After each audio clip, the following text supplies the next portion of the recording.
Kaixo, arratsaldeon eta ongi etorri gaurkoan.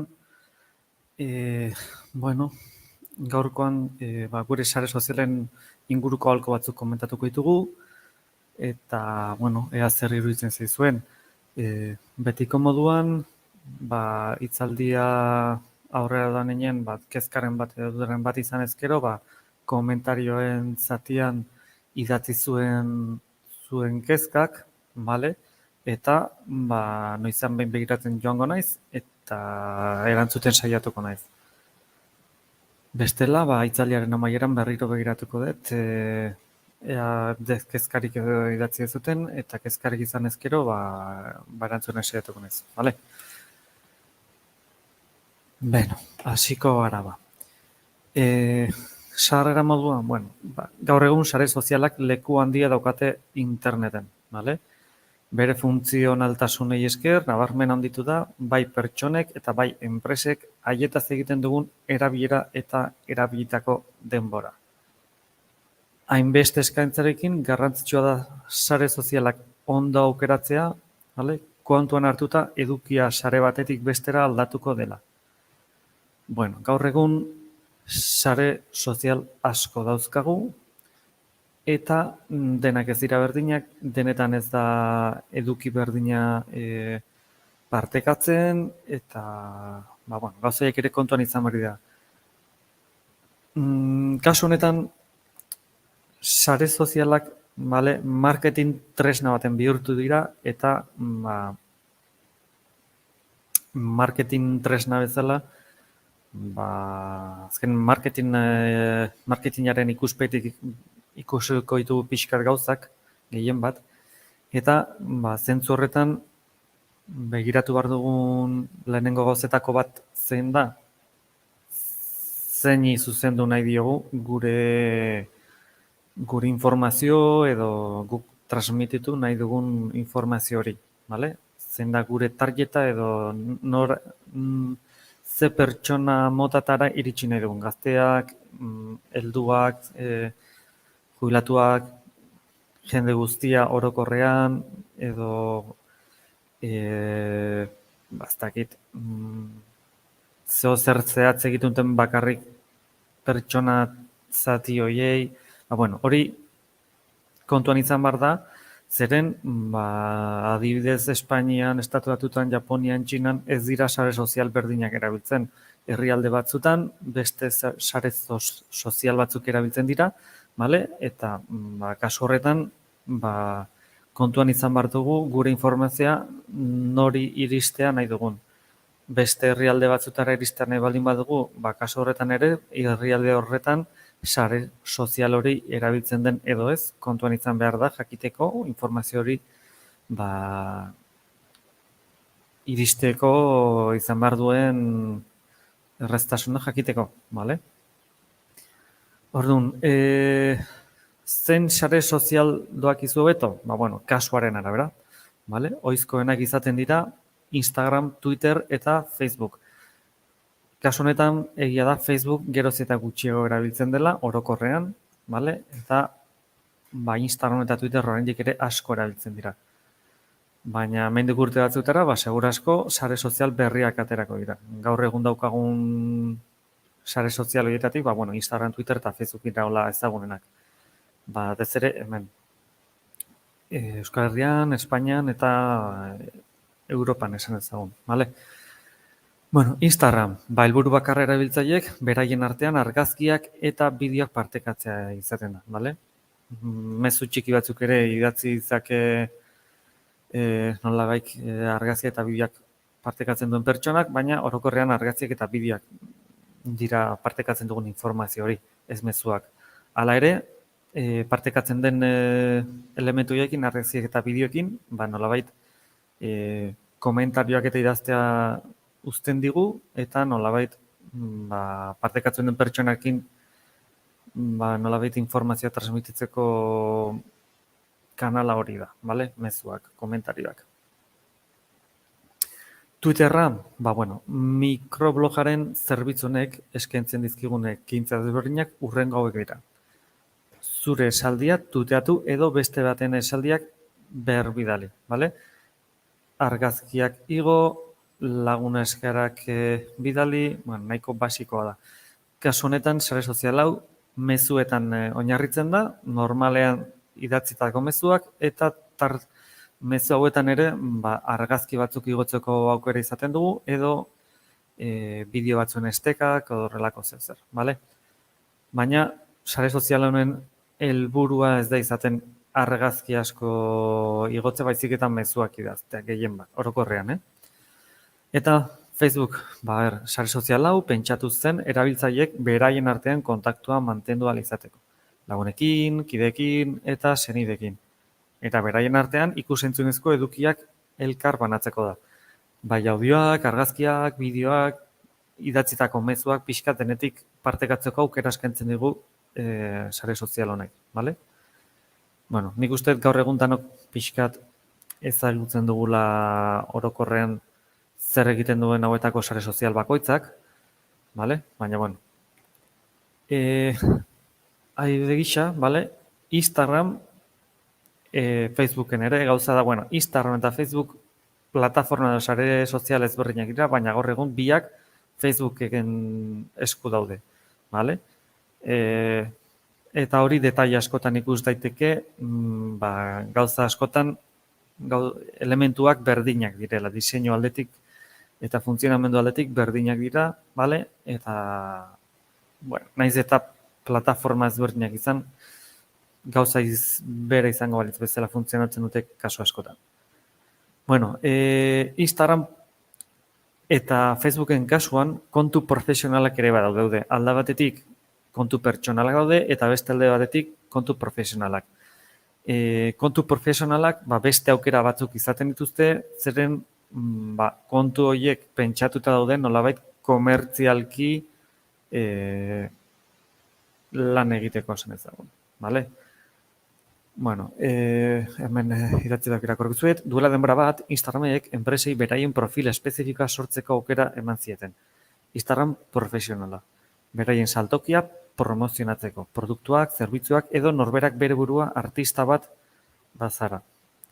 Gaur egun, 80%ak Instagram erabiltzen du produktu edo zerbitzuak bilatzeko eta hauetatik erdiak sarean topatu dituen produktu edo zerbitzuak erosten amaitzen du. Vale?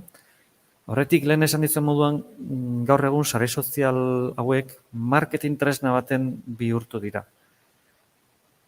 Orduan, alde batetik badago alde pertsonala, da bakarrik niretzako eta nire lagunentzat beraiekin partekatzeko, baina bestaletik profesionalki ere kontua sortu dezaket nire arlo profesionalaren, nire enpresaren lanak produktuak edo dadanlakoa promozionatzeko aukera ematen duelako, bale?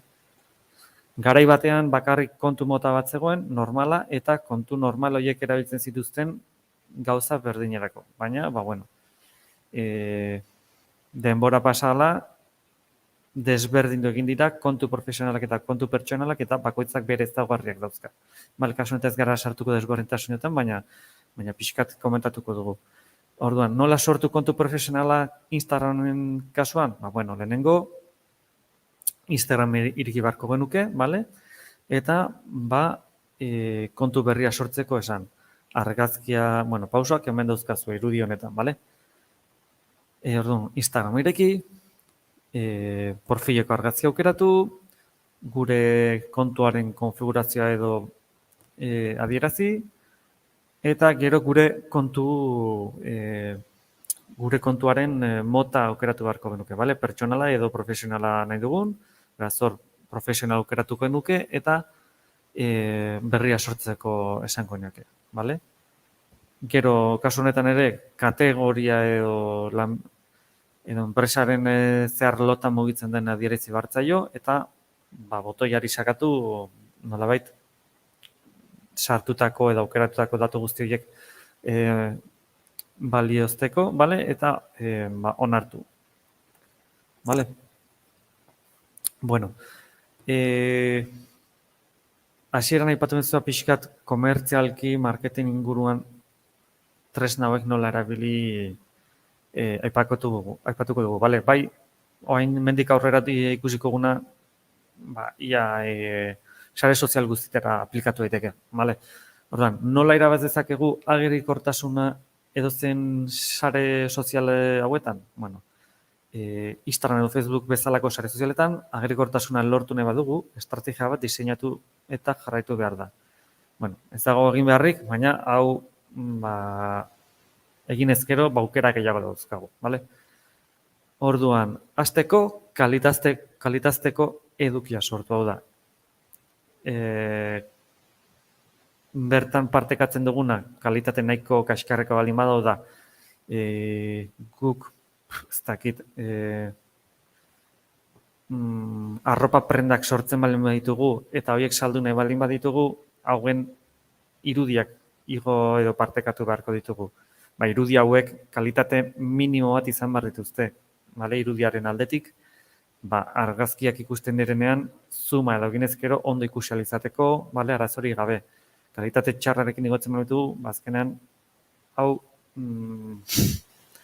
nolabait hori ikusten duen pertsonak kasu gutxi egingo dioke. Hau marketing edo psikologiako edo bitako gauzak dira azkenean ikusiko ditugun guzti hauek. Argitaratzeko unerik onena ere aukeratu behar da. Hau da, hasieran aipatu den bezala, kontuan izan behar dugu nori zuzendu nahi diogun partekatzen dugun informazio hori. Orduan, zuzendu behar dugun pertsona horiek guk partekatzen dugun material hori normalean noiz ikusiko dute, edo noiz egongo dira konektatuta sare sozialetan informazio hori ikusializateko. Atxaletan, gauetan konektatzen baldin badira gehien bat eta ez goizeko lehen ordutan, informazio edo argazki edo bideoiek gauean publikatzeak komeni da. Zergatik, momentu horretan jendeak ikusiko duelako. Goizean publikatu ezkero eta jendeak gauean ere ikusi ezake, ikusi ezake. Baina, hemen, sare sozial hauek, algoritmo famoso hauetan, gauza asko izaten dira kontuan, eta horietako bat izaten da, publikatu bezain pronto, jendeak ikusten baldin badu, komentatzen baldin badu, baloratzen baldin badu, kasu horietan, gero hori gomendatu egingo luke. Kontrakoa gertatu ezkero da goizean publikatu eta gauera arte inork ikusin ez baldin badu, ez badu komentatzen, ez badago nolabait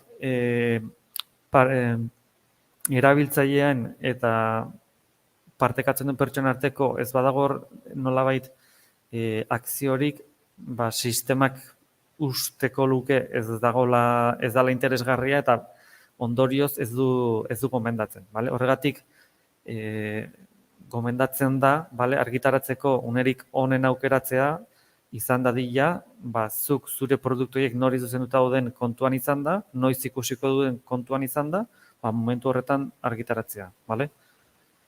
Zure argitalpenak zure sare sozial guztietara birbideratzea. Kasu honetan, gauza bera.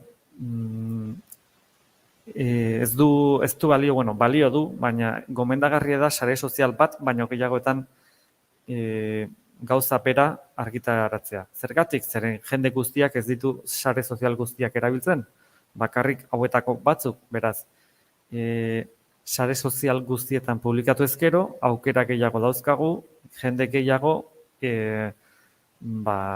argitaratetako hori ikusteko. Gero horrekin ere, lortu dezakegu, gu enpresa bezala jarraitzea eta gero ondorioz, hortik aurrera publikatzen dugun gauza guztiek, pertsonari gomendio bezala agertuko zaio.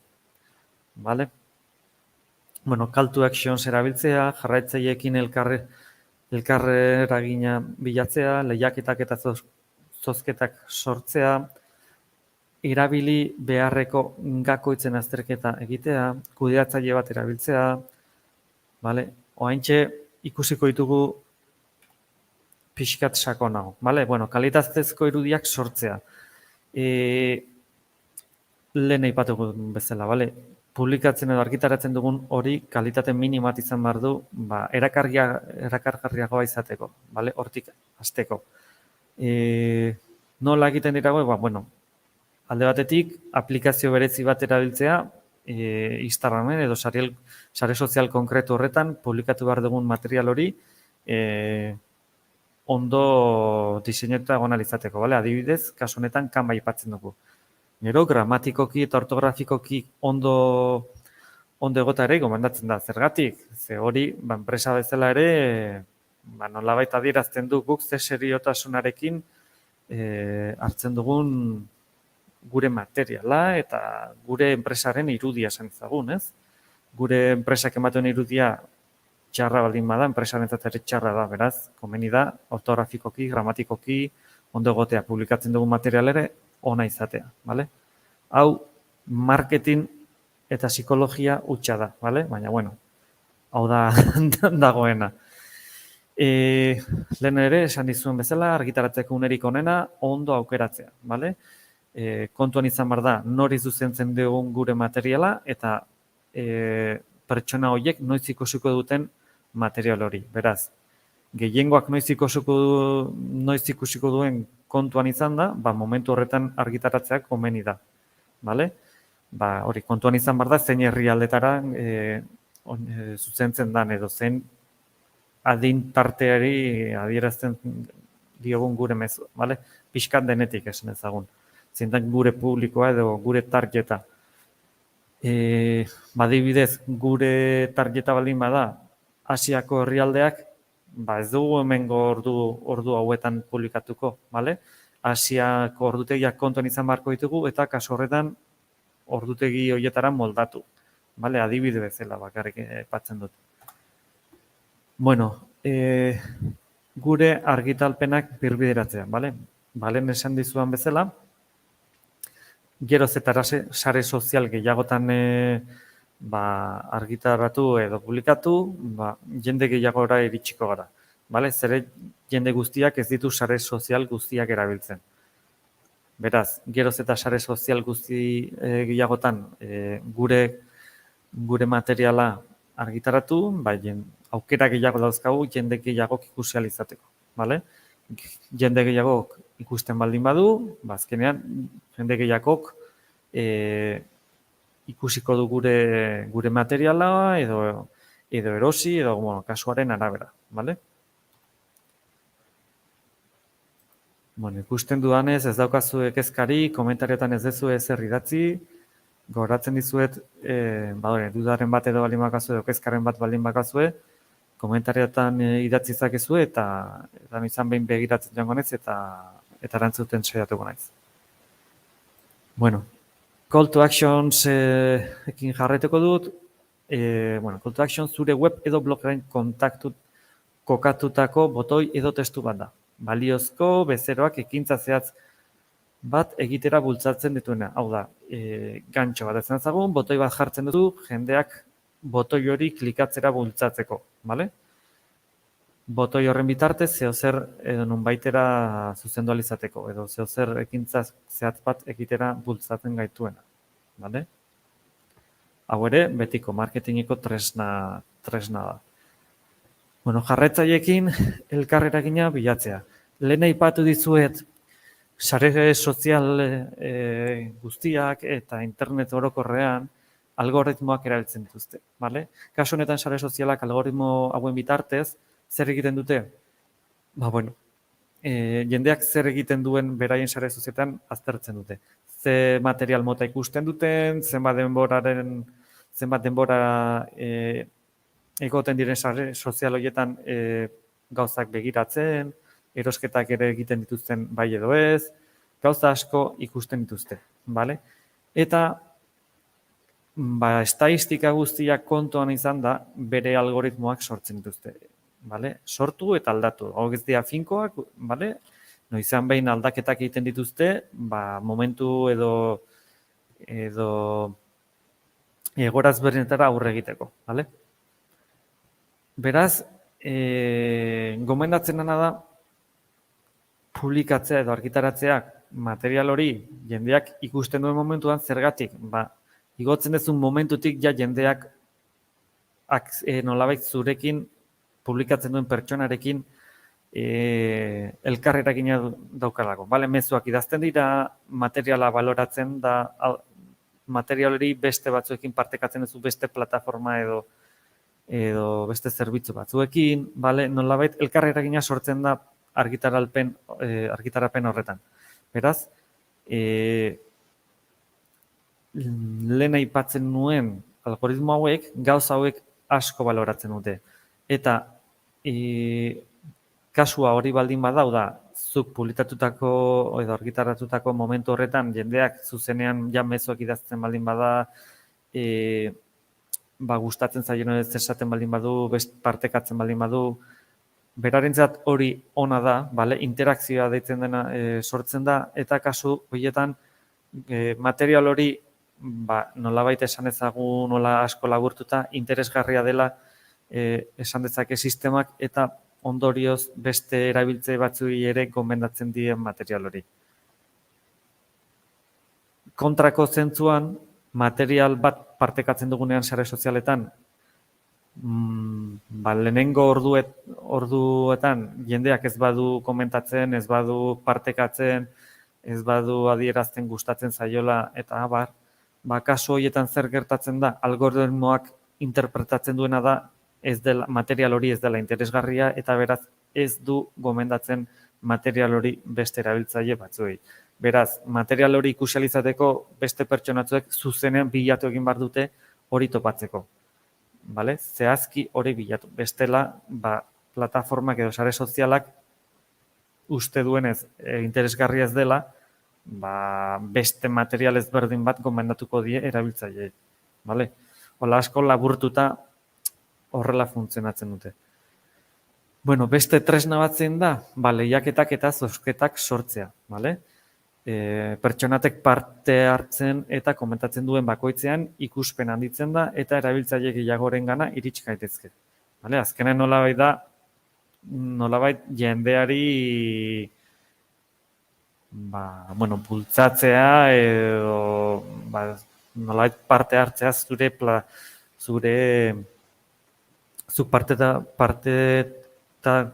partekatutako material horretan nolabait parte hartzea, zozketaren bitartez, zozketak normalean nola izaten dira, zuk zozketa bat jartzen duzu, egun honetan hau zozketatuko dugu eta zozketatzeko hau egin behar da. Normalean zer egin behar da? Zuk mezu bat utzi, partekatutako material horretan, argazki edo bideo horretan, komentario bat utzi. Edo beste enpresa bat, edo beste perfil bat sare sozial horretan jarraitu. Edo bi gauzak, edo gauz gehiago. Horra egoten dira normalean, baina normalean bi horiek izaten gutxienez eta izaten da mezu bat uztea eta beste perfil bat jarraitzea.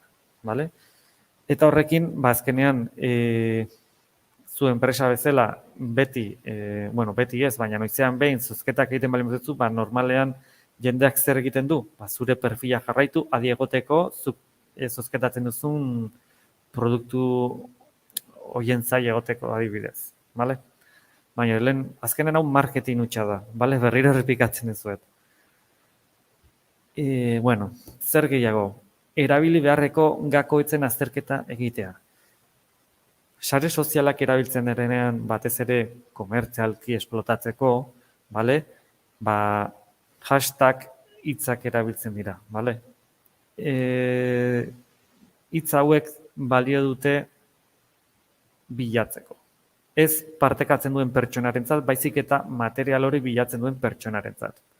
Hau da, guk bidaietako materiala bilatzen dugunean, bidaiak jartzen dugu. Orduan, hashtag bezala bidaia idatzi dituzten pertsonek material hori, argazki edo bideoiek, hitz horren bitartez bilatu ditazkegu. Baina beste hitz desberdin bat erabiltzen baldin badugu ez da agertuko. Zergatik hitz hori ez dagoelako horien artean. Beraz, hashtag hitz horiek, mota hortako material hori bilatzen duen pertsonei, material hori bilatzen laguntzen die. Dirudi tontakeri bat dela, baina ez da tontakeria, zeren bilatzaileak askotan erabiltzen dugu, egunean zenbat aldiz sartzen gara Googleen zeo zer bilatzea, Googleek ere gauza hauek kontuan izaten ditu. Vale? Hashtag edo tag hitzak edo, izen ezberdinak ematen zaie plataformaren arabera eta abar, baina azkenean gauza bera dira. Vale? Orduan, kasu honetan trending topic deitzen dena zeintzuk dira? Trending topic dira modan dauden hitz horiek, vale? Gehien erabiltzen diren hitz horiek. Beraz, norbaitek hitz horiek bilatzen baldin baditu eta zure argitarapen hori hitz hori erabili baldin badu, zure materiala bilaketen artean egongo da. Vale?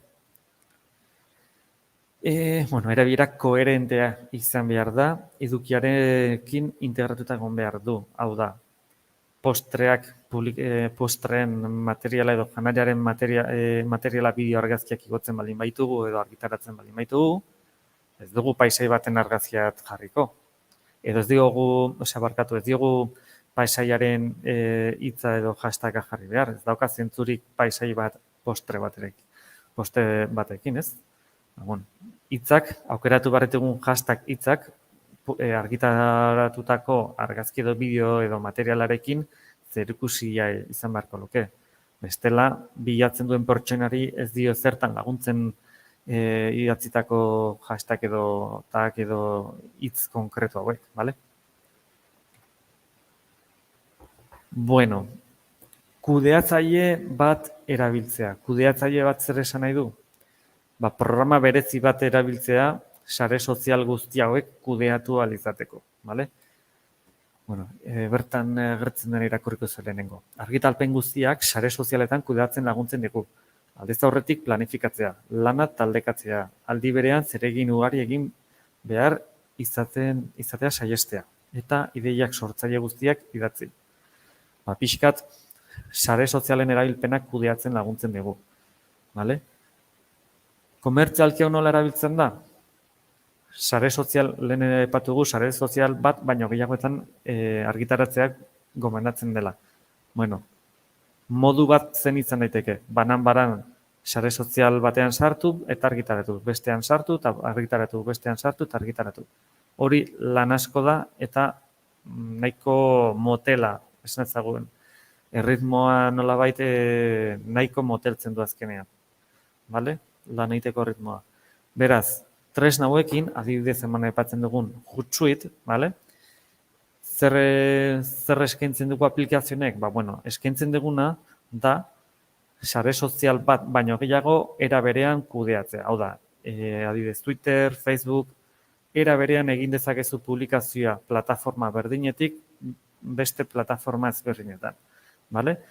Hau da, Hootsuite plataforma edo aplikazio honetan gure kontuak konfiguratzen ditugu, gure datuak sartzen dugu konfiguratzeko, eta behin hori eginda, hortik aurrera, aplikazio honetatik egiten dira publikazioak. Ez daukagu Instagramen, ez daukagu Twitterren, ez daukagu Facebooken sartu beharrik. Zuzenean hemendik, Twitterren, Facebooken eta beste plataforma askotan publikatu dezakegu zuzenean.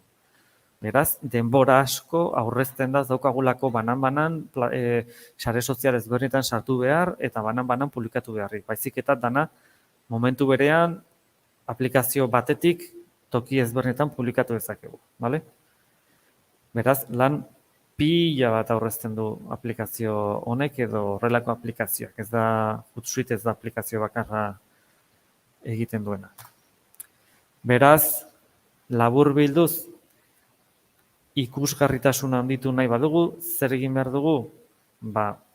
Hobekien egoitzen diren sare sozialak ondo aukeratu eta estrategia bat egin eta jarraitu. Hau da, nori zuzentzen diogun gure materiala,